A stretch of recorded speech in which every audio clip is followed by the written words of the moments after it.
Hello दोस्तों, मैं राहुल आपका अपना यूट्यूब चैनल ब्रेन एक्सपर्ट में मैं स्वागत करता हूं। दोस्तों, आज पढ़ेंगे हम आपके 12th क्लास का सीरीज जो चल रहा है हम लोग का, उसका पार्ट 8वां के बारे में चर्चा करेंगे। किसके बारे में? पार्ट 8वां के बारे में। आपको प्लेलिस्ट के माध्यम से पार्ट 1 से लेके पार्ट 7 तक जो इम्पोर्टेंट क्वेश्चन जो चल रहा है आपके एग्जाम के व्यू से, वो दिया हुआ है। आप वहाँ पे जाके शुरू से देख सकते हैं, यदि आप नहीं देख रहे हैं शुरू से तब। चलिए ध्यान दीजिए, आज के डेट में हम यहाँ पे 8वां पार्ट के अंतर्गत किसी मैट्रिक्स के परिवर्त के बारे में चर्चा करेंगे या ट्रांसपोज ऑफ मैट्रिक्स के बारे में चर्चा करेंगे। ध्यान दीजिए, आपके स्क्रीन पे लिखा हुआ है, ध्यान दीजिएगा आप यहाँ पे क्या लिखा हुआ है। पार्ट 8, यानी यहाँ पर हम लोग को आव्यूह यानी मैट्रिक्स के अंतर्गत पार्ट 8वां में इम्पोर्टेंट क्वेश्चन विथ कॉन्सेप्ट। यहाँ पे केवल आपको इम्पोर्टेंट क्वेश्चन ही नहीं बताया जा रहा है, बल्कि यहाँ पे उस क्वेश्चन के लिए कॉन्सेप्ट भी दिया जा रहा है। जैसे कि यहाँ पे हम अभी कॉन्सेप्ट सबसे पहले देंगे, फिर उस पर आधारित क्वेश्चन सॉल्व करेंगे। चलिए यहाँ पर देखिएगा, आपके बीच में यहाँ पे इस प्रकार से लिखा हुआ है, देख सकते हैं। यहाँ पे देखिए लिखा है आव्यूह का परिवर्त यानी ट्रांसपोज ऑफ मैट्रिक्स। देखिए, ट्रांसपोज ऑफ मैट्रिक्स निकालना बिल्कुल आसान है। कोई भी मैट्रिक्स रहेगा, उसके रो को कॉलम में और कॉलम को रो में बदल दीजिएगा।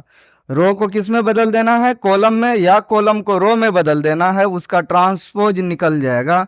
जैसे यहाँ पर ध्यान दीजिएगा, एग्जाम्पल 4 एक क्वेश्चन यहाँ पर दिया रहे a इक्वल टू, अगर यहाँ पे दिया रहे इस प्रकार से, जैसे 4 है, 7 है, यहाँ 6 है, 8 है, 0 और 7 अगर है, इसका अगर कोई ट्रांसपोज निकालने बोल दे, क्या निकालने बोल दे? ट्रांसपोज। तो इसके ट्रांसपोज के लिए, ए मैट्रिक्स के ट्रांसपोज के लिए हम यहाँ पे सिंबल यूज करेंगे ए पे पावर डैश या ए पे पावर टी।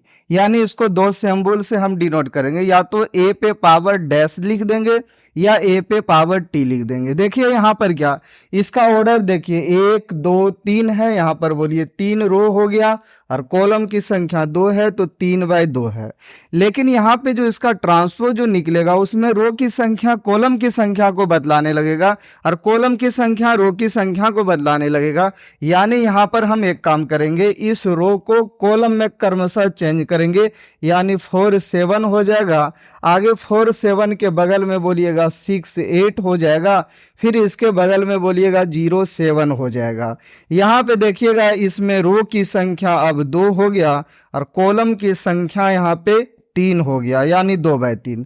यानी हम सामान्यतः हम इस प्रकार से जानेंगे कि कोई भी मैट्रिक्स रहे, उसमें रो को कॉलम में बदल दीजिए या कॉलम को रो में बदल दीजिए। यानी हम ऐसे भी समझ सकते हैं कि जो सुतल रहे ओकरा उठा देना है। और एक बात ध्यान दीजिए, बगल में सोया रहेगा तो बगल में ही उठाना है। यहाँ पर इसके बगल में ये सोया है तो इसके बगल में ही हम उठा देंगे, बस यहाँ पे मेरा काम हो जाएगा। यानी सुतल को उठल में बदल दीजिए या उठलका के सुता दीजिए, यहाँ पे उसका ट्रांसपोज निकल जाएगा। यानी कहने का मतलब ये है कि उस मैट्रिक्स का जो है परिवर्त निकल जाएगा। उस मैट्रिक्स का क्या निकल जाएगा? परिवर्त निकल जाएगा। ध्यान दीजिएगा, जैसे आपको यहाँ पर बतलाना चाह रहे कि ए मैट्रिक्स का परिवर्त को ए डैश या ए पे पावर टी से हम डिनोट करेंगे या सूचित करेंगे, तो बी मैट्रिक्स के लिए क्या होगा? बी पे पावर डैश लिख सकते हैं या बी पे पावर टी लिख सकते हैं। सी मैट्रिक्स के लिए क्या लिखेंगे? सी पे पावर डैश या सी पे पावर टी लिख सकते हैं। ये ट्रांसपोज को डिनोट करने का ये सिंबल है। अब ध्यान दीजिएगा, यहाँ पर देखिए क्या है। जैसे हम यहाँ पे बोलेंगे कि कोई भी अगर मैट्रिक्स रहे ए अगर मैट्रिक्स है, उसका यहाँ पे फॉर्म होता है ए आई जे, यहाँ पे m/n होता है। तो इसका जब हम ट्रांसपोज निकालेंगे, यानी यहाँ पर इसका परिवर्त निकालेंगे ए पे पावर डैश या ए पे पावर टी, उसमें क्या होता है? देखिए यहाँ पर ये 3 जो है ये पीछे चला गया और ये 2 जो है ये आगे चला गया। यानी यहाँ रो की संख्या कॉलम की संख्या बन गया और कॉलम की संख्या रो की संख्या बन गया। सेम यहाँ पर भी हम यही काम करेंगे।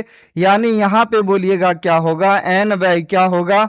m हो जाएगा। यानी रो और कॉलम यहाँ पे चेंज हो जाएगा। यहाँ a ही लिखेंगे। a क्यों लिखेंगे? क्योंकि मैट्रिक्स के अंदर जो एलिमेंट है वही एलिमेंट इसके अंदर रहेगा।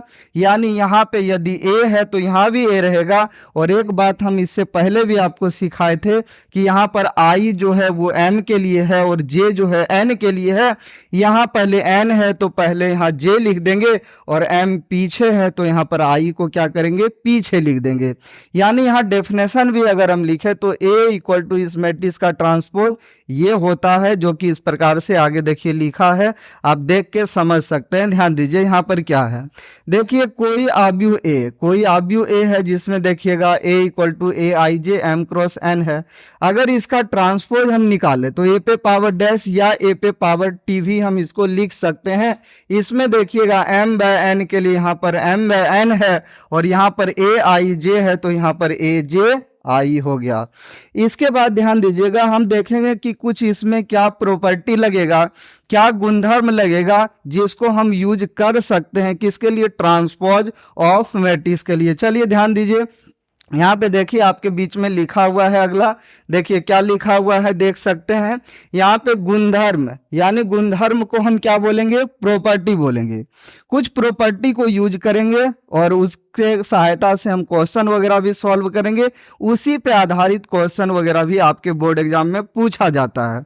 चलिए ध्यान दीजिए यहाँ पे देखिएगा पहला आपके बीच में ये है, देखिएगा इधर देखिए ए के डैश से रिलेटेड हमने लिखा और यही लिखावट यहाँ पे a पे पावर t से रिलेटेड है। आप इधर समझें या इधर समझें, बात बराबर होगा। जैसे कह रहा है कि कोई भी मैट्रिक्स हो उस मैट्रिक्स का ट्रांसपोज करके फिर उसका ट्रांसपोज कर दें, वही मैट्रिक्स मिलेगा। यानी कहने का मतलब कि कोई मैट्रिक्स रहे उसके सारे सुतल अवयव को उठा दीजिए और उठलका अवयव के फिर सुता दीजिए, यानी वही मिल जाएगा। आपको तो पता है सुतल एक बार उठ जाए फिर उठल फिर सो जाए तो जैसे था वैसे ही रह जाएगा। यानी ये आपके लिए यहाँ पर एक पहला नंबर गुणधर्म है। ध्यान दीजिएगा दूसरा, आगे देखिएगा दूसरा क्या है।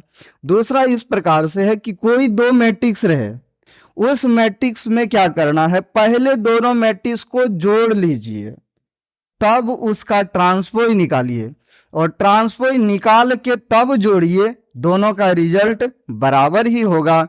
इस पे रिलेटेड जो भी क्वेश्चन होंगे हम आगे यहाँ पे सॉल्व करेंगे। इधर देखिए यहाँ पर डैश के स्थान पर टी दिया हुआ है, आपको कोई दिक्कत नहीं होना चाहिए क्योंकि दोनों लिखावट एक ही लिखावट है। चलिए आगे ध्यान दीजिएगा, यहाँ पे देखिएगा प्लस था और यहाँ पे माइनस है, यहाँ प्लस है यहाँ माइनस है। यानी कहने का मतलब कि कोई दो मैट्रिक्स को जोड़ के ना बल्कि घटा के ट्रांसपोज अगर करेंगे और फिर यहाँ पे ट्रांसपोज करके घटाएंगे, दोनों बराबर हो जाएगा। यानी यहाँ पे प्लस के लिए भी होगा और माइनस के लिए भी होगा। चलिए आगे ध्यान दीजिएगा, अगला देखिएगा। यहाँ पे देखिए आगे क्या है लिखा हुआ, देख सकते हैं। कह रहा है कि कोई एक के कांस्टेंट है, उस कांस्टेंट को क्या करना है, पहले ट्रांसपोज निकाल के उस कांस्टेंट को मल्टीप्लाई करना है और यहाँ पे कह रहा मल्टीप्लाई करके तब ट्रांसपोज निकालना है।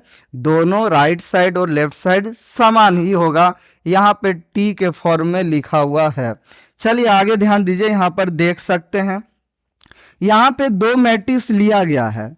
दो मैट्रिक्स में क्या किया गया, सबसे पहले ए और बी को गुना कर दिया गया या मल्टीप्लाई कर दिया गया, तब उसका ट्रांसपोज निकालने के बारे में बोला गया और यहाँ पे ट्रांसपोज निकाल के मल्टीप्लाई करने के बारे में बोला गया। यहाँ ध्यान दीजिएगा, अगर इस ढंग से जब भी हम लिखेंगे तो अगर गुना करके डैश निकालना हो और यहाँ पर ट्रांसपोज निकाल के अगर गुना करना हो तो पीछे वाला आगे लिखा जाता है और आगे वाला पीछे और साथ ही साथ ट्रांसपोज का साइन पड़ जाता है। जैसे हम यहाँ पे लिख रहे, ध्यान दीजिएगा, ए बी का अगर डैश यहाँ पे है तो इसके लिए बोलिएगा हम पीछे से चलेंगे तो बी डैश और क्या लेंगे, ए डैश।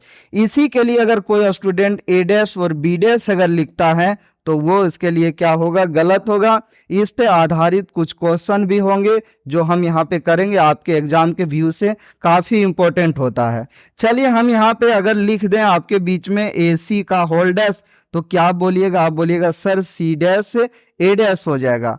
हम बोलेंगे बी ए का होल डैश बराबर क्या होगा, या ट्रांसपोज ऑफ बी ए क्या होगा, तो आप यहाँ पे transpose of A into transpose of B dash, यानी पिछलेला के लिख के ओकर बाद ट्रांसपोज लगा देना है, फिर अगलेली को लिख के उस पर ट्रांसपोज लगा देना है। अब आप समझिए, अगर यहाँ पर 3 रहे इस प्रकार से ए बी सी 3 मैट्रिक्स, तो क्या करेंगे, पिछुआ वाला पहले लिखेंगे, सी का डैश यहाँ लिख लेंगे, फिर बी का डैश लिख लेंगे, फिर ए का डैश लिख लेंगे।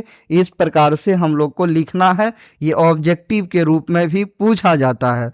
चलिए आगे ध्यान दीजिए, अगला देखिएगा इस प्रकार से है जो अभी तुरंत हमने समझाया। देखिएगा यहाँ पे लिखा हुआ है, आप देख सकते हैं, ए बी सी का होल डैश बराबर C dash B dash A dash, या transpose of A B C equal to C का transpose, transpose of C, transpose of B, transpose of ए।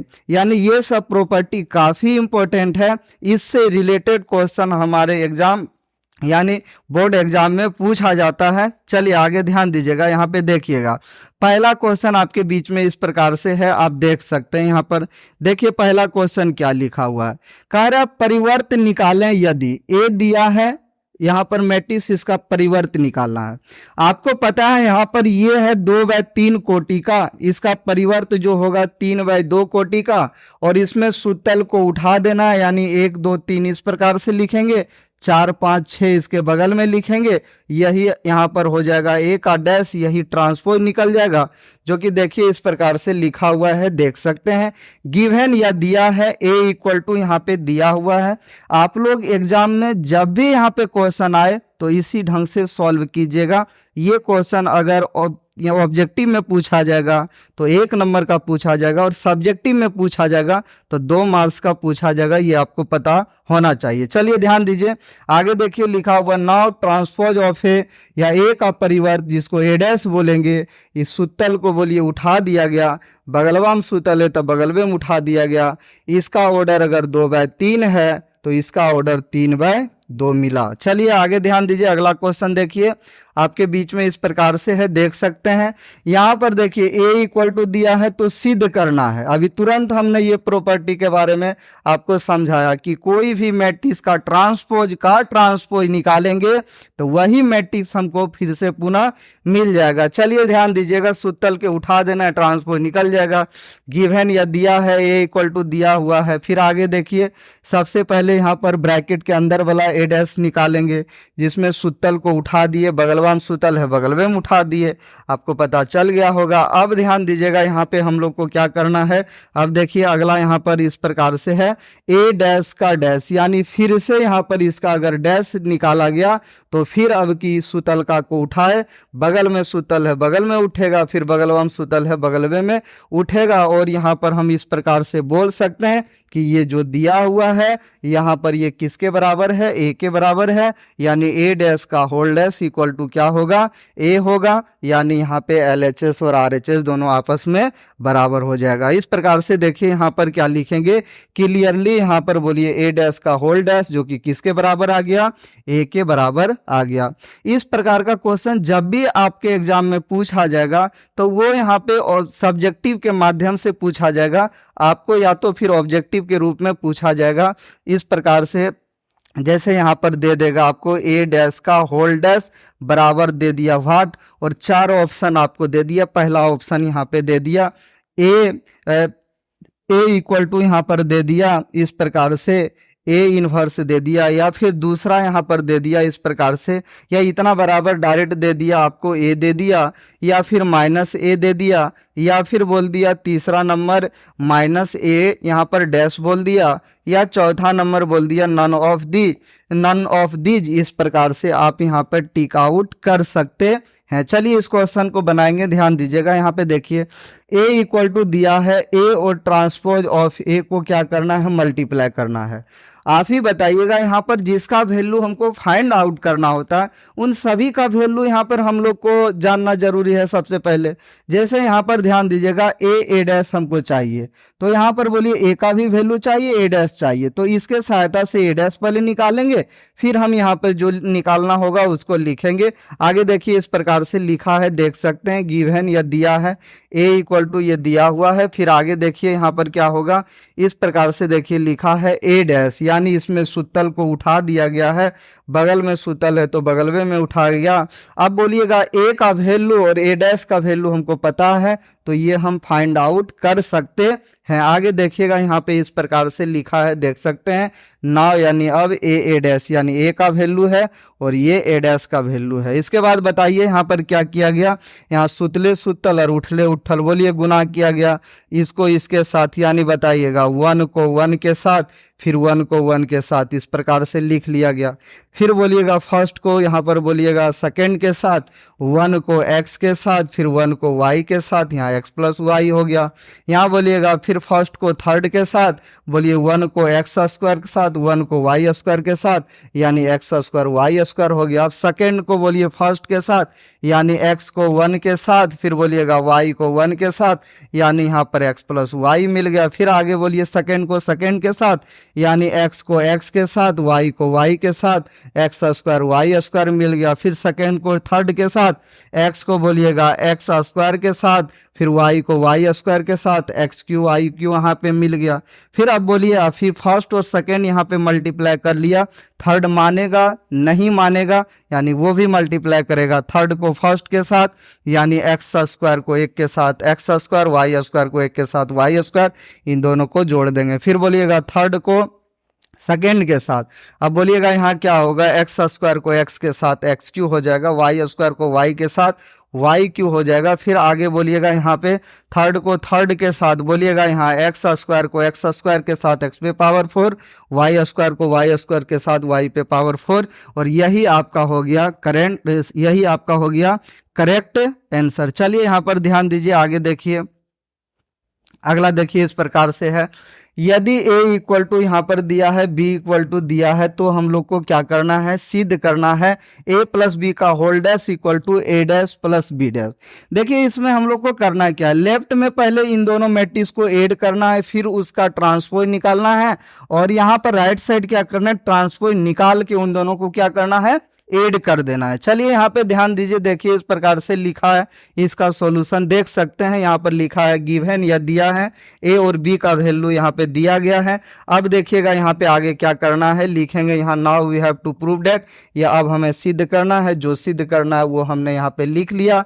अब आगे सभी का वैल्यू यहाँ पे रख देंगे, देखिएगा ए का वैल्यू बी का वैल्यू रख दिए, फिर यहाँ पे होल डैश दे दिए, फिर यहाँ ए का और बी का वैल्यू यहाँ पे ए का वैल्यू और बोलिएगा बी का वैल्यू यहाँ पे रख दिया और दोनों का डैश दे दिए। अब यहाँ पे हम लोग को करना क्या है, यहाँ पे दोनों को ऐड करना है, तब उसका ट्रांसपोज निकालना है, और यहाँ ट्रांसपोज निकाल के तब ऐड करना है। ट्रांसपोज निकालने में सूत्र को उठा देंगे, ट्रांसपोज निकल जाएगा। पहले जोड़ने का काम कर रहे हैं, ध्यान दीजिएगा, इन दो मैट्रिक्स को अगर हम जोड़ेंगे, यहाँ पर जोड़ने के बाद देखिए इस प्रकार से मिलेगा, आगे आप देख सकते हैं, यहाँ पर देखिएगा जोड़ दिए, यहाँ पर संगत अवयव को जोड़ें, आपको पता ही है, यहाँ पर दोनों को जोड़ने का काम किया गया। बाकी यहाँ पर देखिएगा राइट साइड इसका ट्रांसपोज निकाला गया, इसका भी ट्रांसपोज, यानी सूतल को उठा दिया गया, सूतल को उठाया गया, सूतल को उठाया गया। इधर भी बोलिएगा यहाँ सूतल को उठाया गया, सूतल को उठाया गया, सूतल को उठाया गया। कोई स्टूडेंट बोलेगा सर उठलके के सुता देंगे तब, बोलेंगे तब भी हो जाएगा। सूतल का मतलब पंक्ति हो जाएगा, उठल का मतलब स्तंभ हो जाएगा, सूतल का मतलब रो हो जाएगा, उठल का मतलब कॉलम हो जाएगा। ये बात आपको पता होना चाहिए। इधर देखिए क्या किया गया, इन सभी को आपस में जोड़ा गया है, इन सभी को जोड़ा घटाया गया है। तो बोलिएगा यहाँ पर जो भी निष्कर्ष यहाँ पर निकला है उसको संगत अवयव के तौर पे नीचे लिख दिया गया है। आगे बोलिएगा डैश को जैसे के तैसे रखा गया, यहाँ पे दोनों को जोड़ा गया है, यानी संगत अवयव को यहाँ पे जोड़ा गया। किसको जोड़ा गया, संगत अवयव को आपस में जोड़ा गया है। किसको जोड़ा गया, संगत अवयव को, और लिख लिया गया। फिर आगे बोलिएगा अगला स्टेप में क्या किया गया, आप देख सकते हैं। अगला स्टेप में इसमें देखिए डैश को हटाया गया, डैश को हटाने का मतलब सूतल को उठा दिया गया इस प्रकार से, यानी यहाँ सूतल है, यहाँ उठा दिया गया, यहाँ सूतल है, उठाया गया, सूतल है, उठा के लिखल गया। बाकी इन सभी को आपस में जोड़ घटा करके कैलकुलेशन करने के बाद यहाँ पे जो हुआ वो नीचे लिख दिया गया, यानी यहाँ पर जो है आपके बीच में इस प्रकार से इसका आंसर प्राप्त हुआ। यानी यहाँ पर हम कह सकते हैं कि LHS और RHS दोनों यहाँ पर बराबर हो गया, यानी हम प्रूव्ड यहाँ पे लिख सकते है। चलिए अगला क्वेश्चन आपके बीच में है, आप देख सकते हैं। यदि a इक्वल टू यहाँ पर दिया हुआ है, b इक्वल टू दिया हुआ है, सेम यहाँ पर बोलिएगा ए बी को मल्टीप्लाई करके उसके बाद डैश निकालना है, और यहाँ पर बोलिएगा बी डैश और क्या निकालना है, ए डैश निकालना है। बी डैश और क्या निकालना है, ए डैश निकालना है। यहाँ पर दोनों को मल्टीप्लाई करेंगे, फिर यहाँ पर क्या करेंगे, दोनों का डैश निकाल के हम मल्टीप्लाई कर देंगे। आपको पता है कि ए बी का होल डैश बराबर क्या होगा, पहले बी डैश होगा फिर ए डैश होगा। यानी यहाँ पर देखिएगा लिखा हुआ है, दिया है a इक्वल टू दिया है, b इक्वल टू दिया हुआ है। फिर आगे देखिएगा क्या लिखा हुआ है, now we have to prove that. अब हमें सिद्ध करना है, जो सिद्ध करना है वो लिखा गया। अब सभी का वैल्यू यहाँ पे रखा जाएगा, ये a का b का वैल्यू यहाँ पे रखा गया, फिर यहाँ b डैश लिखा गया, फिर a डैश डैश यहाँ पे देखिए प्रत्येक में लिखा गया, b और a का वैल्यू रख के फिर आगे यहाँ पर देखिए मल्टीप्लाई किया गया। देखिएगा इसमें पहला सुतले सुतल, दूसरा उठले उठल, तीनों के साथ मल्टीप्लाई किया गया। बोलिएगा 3 को 1 के साथ 3, 3 को -5 के साथ -15, 3 को 7 के साथ 21। यहाँ फिर बोलिएगा 1 को इन तीनों के साथ बारी बारी से किया गया मल्टीप्लाई, 1 को 1 के साथ यहाँ 1 हो गया, 1 को -5 के साथ -5, 1 को 7 के साथ 7 यहाँ पर हो गया। फिर आगे बोलिएगा -2 को प्रत्येक के साथ तीनों के साथ, -2 को 1 के साथ यहाँ पर -2, फिर इसको यहाँ -5 के साथ 10 हो गया, फिर इसको 7 के साथ यहाँ -14 हो गया। बाकी यहाँ पर ध्यान दीजिए, सबसे पहले इधर मल्टीप्लाई का काम किया गया यानी ब्रैकेट का काम किया गया। इधर बोलिएगा सुतल को उठाया गया, क्योंकि यहाँ पे ध्यान दीजिएगा यहाँ डैश को हटाना था, सुतलका को उठाया गया है, और यहाँ पर उठल को सुताया गया। उठल को सुता दें या सुतल को उठा दें, बात बराबर ही हो जाएगा। यानी रो को कॉलम में बदल दें या कॉलम को रो में बदल दें, बात क्या हो जाएगा, बराबर ही हो जाएगा। आगे ध्यान दीजिए, देखिए यहाँ पे क्या किया गया, डैश को हटाया गया, यानी यहाँ पर इस सुतल में है यानी रो में है, कॉलम में बदल दिया गया क्रमशः। अब यहाँ पर देखिए मल्टीप्लाई किया गया, इसको इन तीनों के साथ किया गया, फिर इसको इन तीनों के साथ किया गया, फिर इसको बोलिएगा इसको फिर बोलिएगा यानी तीसरा को इन तीनों के साथ किया गया जो लिखा गया है। यानी आप देख सकते हैं यहाँ पर लेफ्ट और राइट दोनों तरफ का यहाँ पर रिजल्ट जो है दोनों समान है। यानी हम बोल सकते हैं कि ये जो दिया हुआ जो है क्वेश्चन ये प्रूव्ड हो चुका है। चलिए अगला क्वेश्चन की ओर देखेंगे, ध्यान दीजिएगा। ये क्वेश्चन सेम जो अभी तुरंत हमने बताया, सेम उसी क्वेश्चन के जैसा इसको सॉल्व करना है। यहाँ पे देखिएगा a का वैल्यू दिया है, b का वैल्यू दिया है, ए बी का whole dash equal to B dash A dash हम लोग को दिखाना यहाँ पे है। देखिएगा यहाँ पर सबसे पहले लिखा गया है गिवन या दिया है, a का वैल्यू रखा गया है, b का वैल्यू रखा गया है। फिर आगे देखिए लिखा गया now we have to prove that. अब हमें सिद्ध करना है ए बी का whole dash equal to B dash A dash. इसके बाद बोलिएगा यहाँ पर लिखा हुआ है, देख सकते हैं a का वैल्यू b का वैल्यू यहाँ पे रखा गया है, फिर इसका डैश लिखा गया है, फिर बोलिएगा b का और a का वैल्यू रखा गया, इन दोनों पे डैश दिया गया है। यहाँ पे बोलिएगा हम लोग को सबसे पहले करना क्या है, दोनों को मल्टीप्लाई करना है। अगर हम सुतले सुतल इसमें उठले उठल बोलिएगा, अगला में फिर सुतले सुतल इसमें उठले उठल बोलिएगा, गुना करेंगे, 2 को 1 के साथ 2 हो जाएगा, 1 को 0 के साथ 0, 3 को 5 के साथ यहाँ 15 हो जाएगा। फिर बोलिएगा फर्स्ट को इसी तरह सेकंड के साथ ये मिलेगा, फिर सेकंड को फर्स्ट के साथ ये मिलेगा, फिर सेकंड को सेकंड के साथ ये आपका मिल जाएगा। आपको मल्टीप्लाई करने के लिए बेहतर ढंग से आ रहा होगा। चलिए ध्यान दीजिएगा। अब देखिए यहाँ डैश को पहले हटाना, यहाँ डैश को हटाना। इसमें बोलिएगा सुतल उठ जाएगा, यहाँ भी बोलिए बगल में ही उठेगा, बगल में ही उठेगा। आपको पता है बगल में सुतल रहे तो बगल में ही उठे, यहाँ सुतल को उठाइए, बगल में सोया रहे तो बगल में इसको उठा दीजिए।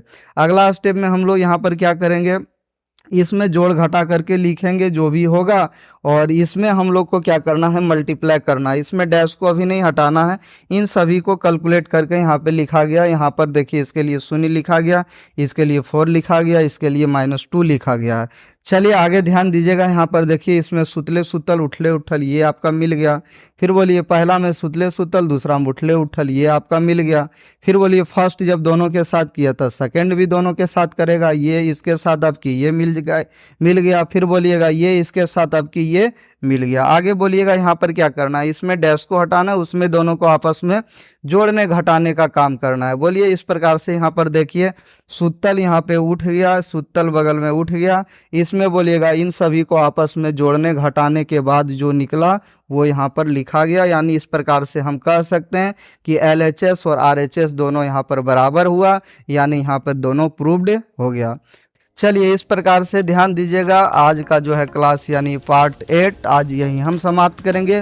उम्मीद करते हैं कि आज के डेट में जो हमने ट्रांसपोज ऑफ मैट्रिक्स से रिलेटेड जो भी कॉन्सेप्ट दिया वो आपको बेहतर ढंग से समझ में आया। साथ ही साथ जो क्वेश्चन आपके एग्जाम में पूछा जाएगा इस तरह का क्वेश्चन हम आपके बीच में लाए और उम्मीद करते हैं कि इस प्रकार का क्वेश्चन आपके एग्जाम में आए और आपको यहाँ पे सबसे पहले बेहतर ढंग से समझ में आ चुका होगा। ठीक है, मिलेंगे हम फिर 9वां पार्ट के साथ।